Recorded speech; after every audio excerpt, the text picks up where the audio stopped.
the devil's commander.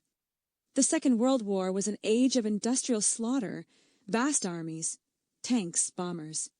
And yet, there was still room for old-world adventures, for heroes and villains who rode into battle with flashing sabers under foreign suns. One such man was Amedeo Guillet.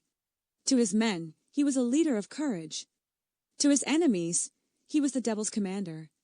It began in 1936, when Mussolini's Italy conquered Ethiopia in a brutal campaign. Senegal's shells fell on soldiers and civilians alike, and Haile Selassie fled into exile. He stood before the League of Nations, warning, "It is us today. It will be you tomorrow." The world did nothing. By 1941, the British struck back in East Africa.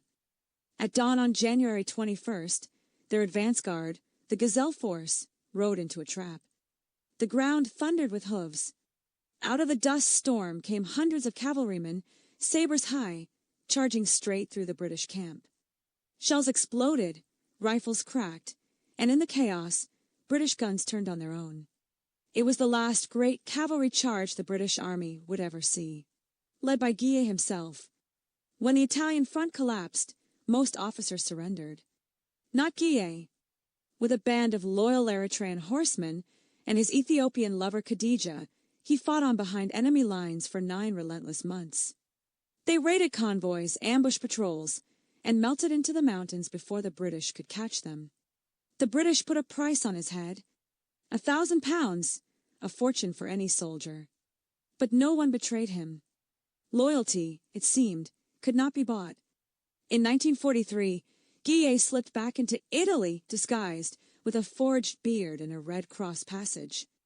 By then his homeland was shattered, invaded by the Germans, abandoned by its king.